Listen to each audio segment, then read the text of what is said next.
بسم اللہ الرحمن الرحیم رب اشرح لی صدری ویسر لی امری واحلل عقدۃ من لسانی یفقہوا قولی نحمدہ ونصلی ونسلم ونبارک علی رسولہ الکریم وعلی آلہ الطیبین الطاہرین واصحابہ الراشدین المہدیین وازواجہ امہات المؤمنین اما بعد۔ ادارہ پیغام محبت کے شعبہ دعوت و تبلیغ کے زیر اہتمام اصلاح امت پروگرام کے اندر ہماری گفتگو کا موضوع علامات قیامت چل رہا ہے۔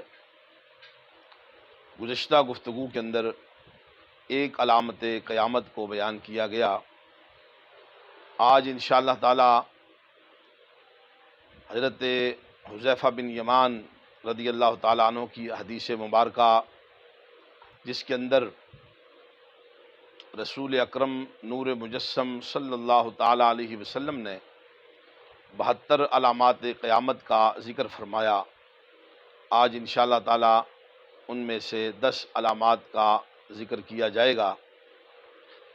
تو پہلی علامت جو ہم نے بیان کی ہے اماطۃ الصلاۃ۔ دوسرے نمبر پر نبی کریم صلی اللہ تعالیٰ علیہ وسلم نے فرمایا، میری امت میں جب لوگوں کے اندر یہ علامات ظاہر ہوں تو سمجھ لینا کہ اللہ کی طرف سے گرفت قریب ہے۔ چنانچہ نبی کریم صلی اللہ تعالیٰ علیہ وسلم نے دوسری علامت کے طور پر جو علامت بیان فرمائی وہ ہے اداء الامانہ۔ فرمایا کہ لوگ جب امانتوں کے اندر خیانت کرنے لگ جائیں اور امانت کے حق کو ادا نہ کریں اور امانتوں کو ضائع کرنا شروع کر دیں تو سمجھ لینا کہ اللہ رب العالمین کی ناراضگی اور اس کی گرفت کا وقت قریب ہے۔ آج اگر ہم دیکھتے ہیں تو امانت کی پرواہ نہیں کی جاتی۔ کسی کے پاس اگر امانت رکھی جائے تو وہ امانت کو جس طرح اس کی حفاظت کرنی چاہیے، اس کا جو حق ہے اس کو ادا نہیں کیا جاتا، بلکہ امانت کو اپنے ذاتی تصرف کے اندر لایا جاتا ہے اور اس میں خیانت کی جاتی ہے کہ جس طرح اس کو سپرد کرنا چاہیے تھا اور جس کی امانت رکھی گئی تھی، جس طرح اس امانت کو اس تک پہنچانا چاہیے تھا اس طرح پہنچایا نہیں جاتا۔ حالانکہ قرآن مقدس نے مومنین کی علامات جہاں ذکر فرمائیں، ان علامات کے اندر ایک علامت یہ بھی بیان فرمائی کہ والذین ہم لاماناتہم وعہدہم راعون، کہ مومن تو ہوتا ہی وہ ہے کہ جو امانتوں کی حفاظت کرتا ہے اور اپنے عہد و پیمان کی حفاظت کرتا ہے۔ امانت کی جو اسلام کے اندر، اسلام کی نظر میں جو قدر ہے، آپ اس سے اندازہ لگا سکتے ہیں کہ نبی کریم صلی اللہ تعالیٰ علیہ وسلم جب مکہ شریف سے ہجرت فرما رہے تھے اور مدینہ منورہ کی طرف آپ تشریف لے جا رہے تھے اور آپ کے گھر کا چاروں طرف سے کفار اور مشرکین مکہ نے محاصرہ کیا ہوا ہے اور آپ کی جان کے درپے ہیں، اس وقت بھی نبی کریم صلی اللہ تعالیٰ علیہ وسلم نے جو آپ کے پاس کفار و مشرکین کی اور یہود کی جو آپ کے پاس جو امانتیں موجود تھیں، آپ نے ان کو ضائع نہیں ہونے دیا، بلکہ ان امانتوں کو اسی طرح ان لوگوں کے پاس پہنچانے کے لیے حضرت مولا کائنات علی المرتضیٰ شیر خدا کرم اللہ تعالی وجہہ الکریم ورضی اللہ تعالی عنہ آپ کی ذمہ داری لگائی اور آپ کو حکم فرمایا کہ یہ امانتیں ہیں اور یہ فلاں فلاں شخص کی امانات ہیں، یہ صبح ہوتے ہی ان امانتوں کو ان تک پہنچا کر آپ نے بھی واپس میرے پیچھے مدینہ منورہ میں پہنچ جانا ہے۔ تو آپ اس سے اندازہ کر سکتے ہیں کہ امانت کے اندر خیانت کتنا بڑا جرم ہے اور کتنا بڑا گناہ ہے، اور نبی کریم صلی اللہ تعالیٰ علیہ وسلم کتنے نازک وقت کے اندر اور کتنے مشکل وقت کے اندر بھی امانت کی کس طرح حفاظت فرما رہے ہیں اور امانت کو کس طرح اس کے حق کو کس طرح ادا فرما رہے ہیں۔ یہ امت کے لیے ایک سبق بھی ہے اور امت کے لیے تعلیم بھی ہے۔ نبی کریم صلی اللہ تعالیٰ علیہ وسلم نے تیسرے نمبر پر فرمایا اکل الربا، کہ قرب قیامت کے اندر سود خوری کا نظام عام ہوگا اور بڑی کثرت کے ساتھ لوگ سود کے اندر مبتلا ہوں گے، دانستہ طور پر ہوں یا غیر دانستہ طور پر ہوں، لیکن سودی نظام کے لپیٹ کے اندر اور سودی نظام کے گرد لوگ گھوم رہے ہوں گے اور سود کے اندر جکڑے ہوئے ہوں گے۔ آج ہم اگر اپنے ملک کا نظام دیکھتے ہیں تو ہمارے ملک کے جتنے بھی بینک ہیں اور ورلڈ بینک کے ساتھ جو کام کر رہے ہیں وہ سودی نظام کے تحت کر رہے ہیں، اور IMF کا جو قرضہ ہے اور اس قرضے کی مد میں جو سود دیا جا رہا ہے، جو اربوں اور کھربوں روپے یومیہ روزانہ کی بنیاد پر ان کو ادا کیے جا رہے ہیں، وہ اسی قوم کے خون پسینے کی کمائی ہے کہ جو اس قوم سے نکالا جا رہا ہے، اور وہ سود اس قوم کے خون پسینے کی کمائی سے ادا کیا جا رہا ہے، اور اس قوم کو سود کے نظام کے اندر دھکیل دیا گیا ہے، اور پوری قوم سودی نظام کے تحت چلنے پر مجبور ہو چکی ہے۔ آج کے اس سودی نظام کو اگر دیکھا جائے تو نبی کریم صلی اللہ تعالیٰ علیہ وسلم کا وہ مشاہدہ مبارک یوں نظر آتا ہے، یوں لگتا ہے کہ آقا علیہ السلام اس زمانے کو اپنی نگاہ نبوت سے دیکھ رہے تھے، اور دیکھ دیکھ کر آپ اس کی نشانیاں اور علامتیں بیان فرما رہے تھے۔ اللہ رب العالمین ہمیں سود کی اس لعنت سے محفوظ فرمائے۔ قرآن مقدس نے سودی نظام کو اور اس کی بڑی سخت مذمت فرمائی کہ سود کھانے والا، سود لینے والا، دینے والا، اور سود پر گواہ بننے والا، سود کی رقم کو لکھنے والا، ان سب پر لعنت کی گئی ہے، اور اللہ رب العالمین نے اپنے ساتھ ان لوگوں کو جنگ کرنے کا حکم فرمایا، اعلان جنگ فرمایا ان کے ساتھ جو سودی نظام کے اندر جکڑے ہوئے ہیں۔ تو یہ کتنا بڑا گناہ اور کتنی بڑی معصیت ہے، اور کتنی بڑی اللہ رب العالمین کی نافرمانی کے اندر ہم مبتلا ہیں۔ اللہ رب العالمین ہماری مدد فرمائے اور اس نظام سے ہم سب کو چھٹکارا عطا فرمائے۔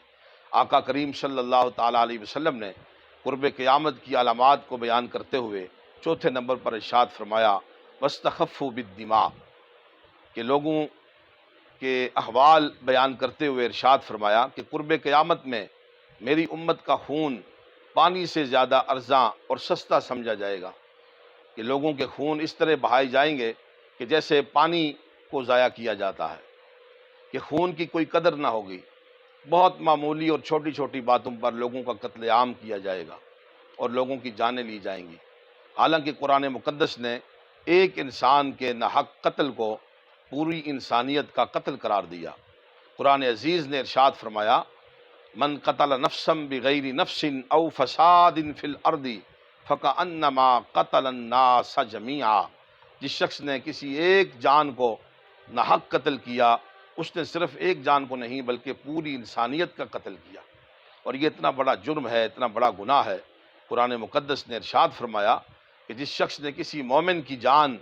ناحق لی، اللہ رب العالمین اس کو دائمی عذاب کے اندر مبتلا فرمائے گا، اور اس کے ساتھ غضب کا معاملہ فرمائے گا، اور اس کے لیے بہت بڑا عذاب تیار کر رکھا ہے۔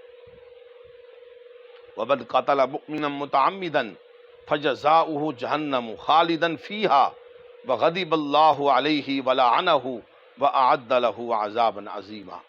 اور آج ہم دیکھتے ہیں کہ ہمارے ملک کے اندر بدقسمتی کے ساتھ کتنے لوگوں کا یومیہ کی بنیاد پر قتل کیا جا رہا ہے اور ناحق لوگوں کو مارا جا رہا ہے۔ اللہ رب العالمین اس گناہ سے، اور اتنا بڑا گناہ جس کو گناہ ہی نہیں سمجھا جا رہا، آج ہمارے ملک کی یہ حالت ہے کہ یہاں جانور تو محفوظ ہیں، چرند و پرند تو محفوظ ہیں، لیکن انسان کی جان اور اس کا مال اور اس کی عزت اور آبرو محفوظ نہیں ہے۔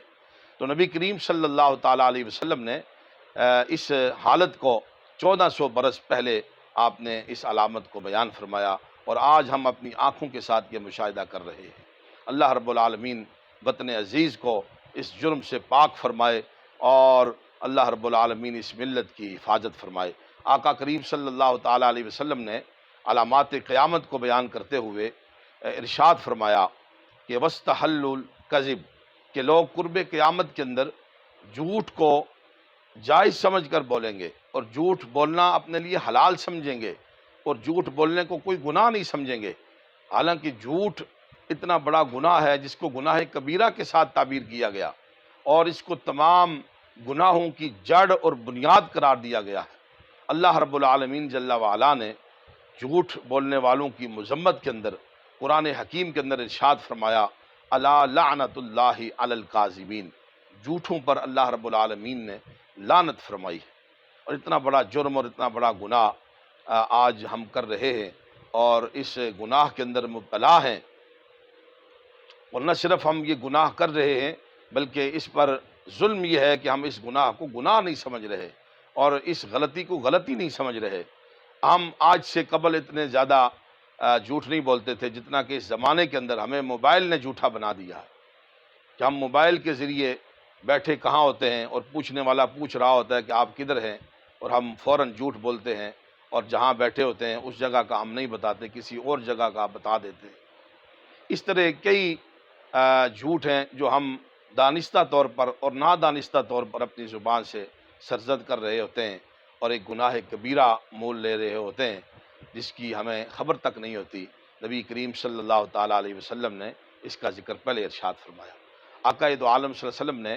قرب قیامت کی علامات بیان کرتے ہوئے فرمایا وَاسْتَعْلُوا الْبِنَاءَ، کہ لوگوں کی حالت اور کیفیت یہ ہوگی قرب قیامت میں کہ بڑی بڑی بلند و بالا عمارات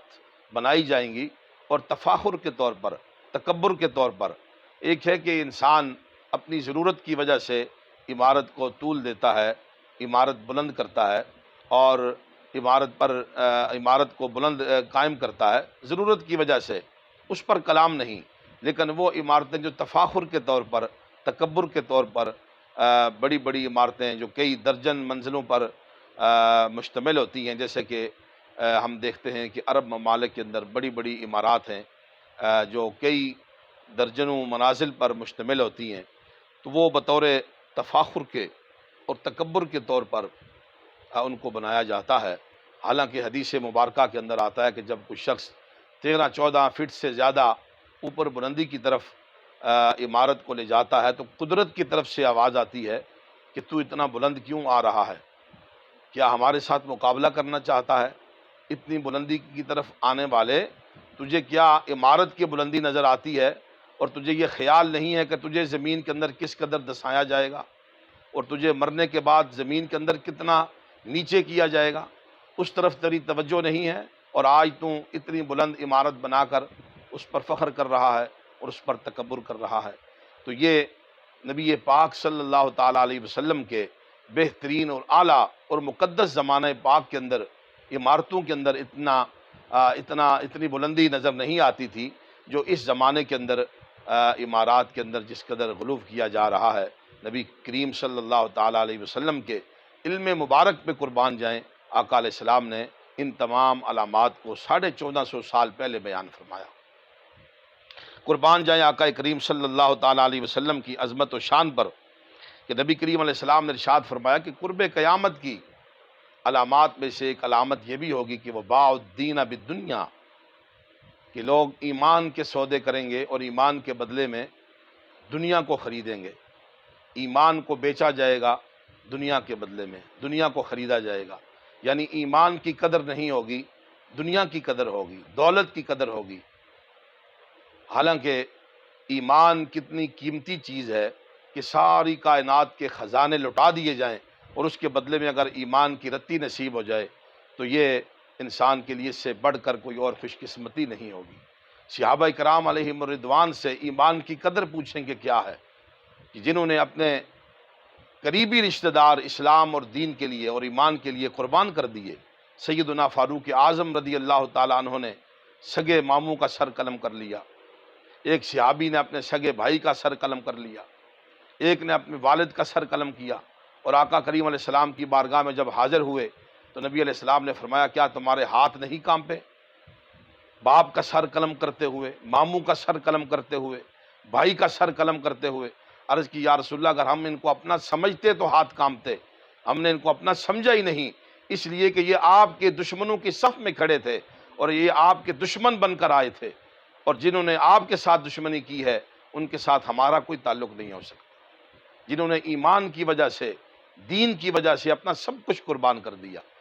آج اسی ایمان کو معمولی چیزوں پر فروخت کیا جا رہا ہے، ایمان کے سودے کیے جا رہے ہیں اور ایمان کے بدلے میں دنیا کو خریدا جا رہا ہے، اور اس کی خبر آقا کریم صلی اللہ تعالیٰ علیہ وسلم نے ہمیں پہلے عطا فرمائی۔ نبی علیہ السلام نے قرب قیامت کی علامات کو بیان کرتے ہوئے ارشاد فرمایا وَكَثُرَتِ الطلاق، طلاق کی کثرت ہوگی، لوگ کثرت کے ساتھ طلاق دے رہے ہوں گے۔ اور آج بدقسمتی کے ساتھ طلاق دینے کے باوجود لوگ اپنی محض شرم و حیا کو بچانے کے لیے اور اپنی غیرت کو مجروح ہونے سے بچانے کے لیے طلاقیں دینے کے باوجود بھی بیویوں کو اپنے پاس رکھے ہوئے ہیں اور حرام کاری کے اندر مبتلا ہیں۔ اور یہ طلاق کی جو کثرت ہمیں نظر آ رہی ہے معاشرے کے اندر، بدقسمتی سے بعض لوگوں نے تو طلاق کو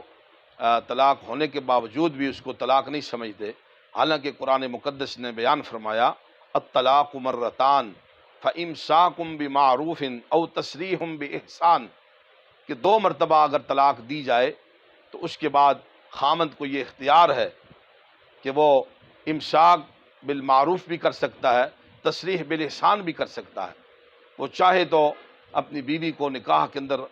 اس کو رکھ سکتا ہے، اور چاہے تو اس کو بڑی اچھائی کے ساتھ اور نیکی کے ساتھ اسے رخصت کر دے، لیکن فَإِن طَلَّقَهَا فَلَا تَحِلُّ لَهُ مِن بَعْدُ حَتَّى تَنكِحَ زَوْجًا غَيْرَهُ، لیکن جب تیسری طلاق دے دی جائے تو 3 طلاق دینے کے بعد اب وہ بیوی اس کے لیے حرام ہو جاتی ہے جب تک کہ اس کا نکاح کسی دوسرے شوہر سے نہیں کیا جاتا۔ 3 طلاقوں کے بعد بھی لوگ سمجھتے ہیں کہ ایک ہی طلاق ہوتی ہے، حالانکہ یہ قرآن اور سنت کے صریح خلاف ہے۔ جب 3 طلاقیں دے دی گئی ہیں تو 3 طلاقیں 3 ہی ہوتی ہیں، اور جب 3 طلاقیں ہو جائیں تو طلاق ہو جانے کے بعد اب خاوند اور بیوی کا رشتہ قائم رکھنا یہ سراسر حدود اللہ کو پامال کرنے کے مترادف ہے۔ زمانہ حاضرہ کے اندر لوگوں کی زبانوں پر طلاق کا لفظ تو بڑا عام ہو چکا ہے، اور لوگ یہ سمجھتے نہیں کہ طلاق یہ پہلا آپشن نہیں، یہ آخری آپشن ہوتا ہے، کہ جب خامند اور بیوی کا رشتہ انتہائی ناگزیر ہو جائے کہ کسی صورت میں نبھا ممکن نہ ہو،